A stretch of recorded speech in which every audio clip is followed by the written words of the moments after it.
then peer pressure. It can come in a variety of forms, how to deal with it, and parents, how to help your kids rise above it. We'll be right back. Let's all get sheep. It's 9:20. Let's get you over to Raul. Well, peer pressure starting younger and younger than ever these days because of the fast pace of the online, the internet, and everything else.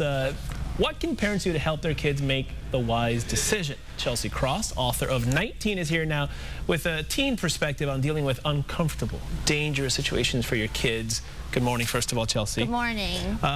So the book is 19, and yes. Why did you decide we need to have a book about this? It's a major problem, the peer pressure with kids. You know what? It's funny because before we started, I was thinking, how did I start my career? I started with a radio talk show called Teen Talk Live, and I started because I felt pressure of getting into college. So originally it was, okay, I'm going to start this radio show and it'll look good on my resume. So pressure comes in all different forms. And then once I started creating the radio show, I was getting pressure from all these girls around me.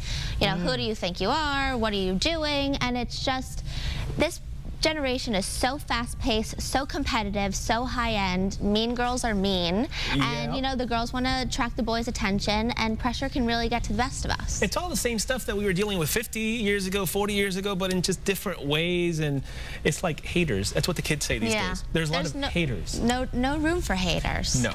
Let's get advice on it. I'm going to throw a couple of these ideas your way.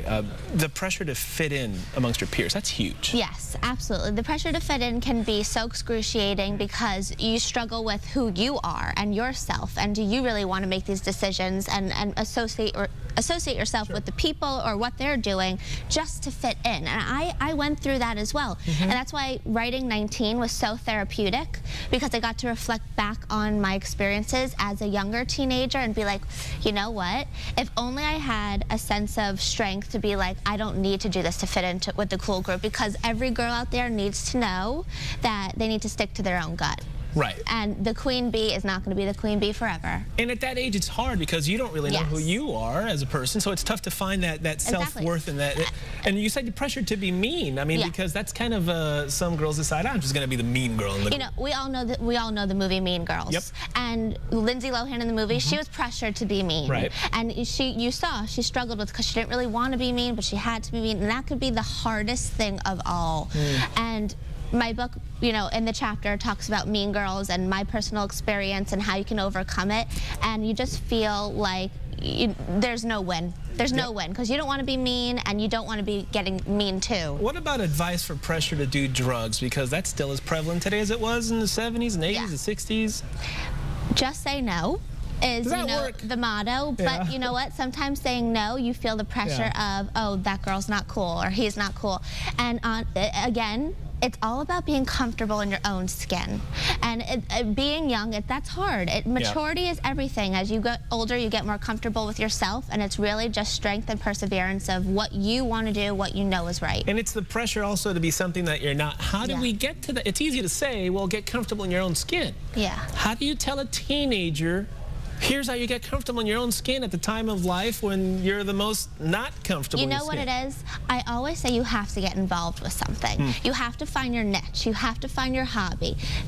Philanthropy and charity work was such an escape for me since I was 12 years old. I was victimized. I was bullied. I was a little chubby. I was really kind of this, you know, interesting figure when I was little, chubby with braces and pigtails and glasses, if you can imagine.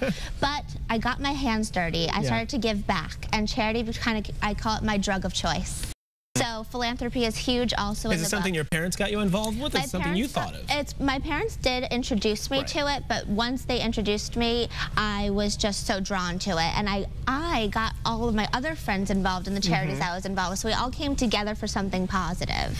I'm telling you, a lot of times it comes down to parental involvement, making sure mom and dad are there helping you out, kind of guiding you in the right direction. And moms can be really victimized into the mean girl situation too. I had moms who were just as mean as their daughters to me.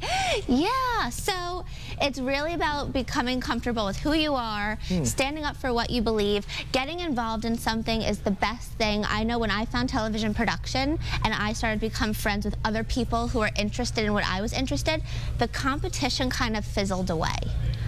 Were you 19 when you wrote the book 19? I was. Because you seem to have all of this, you seem to have it all very together. How did you get personally, how did you get to that point so quickly at 19 to write the book and kind of have all the stuff figured out?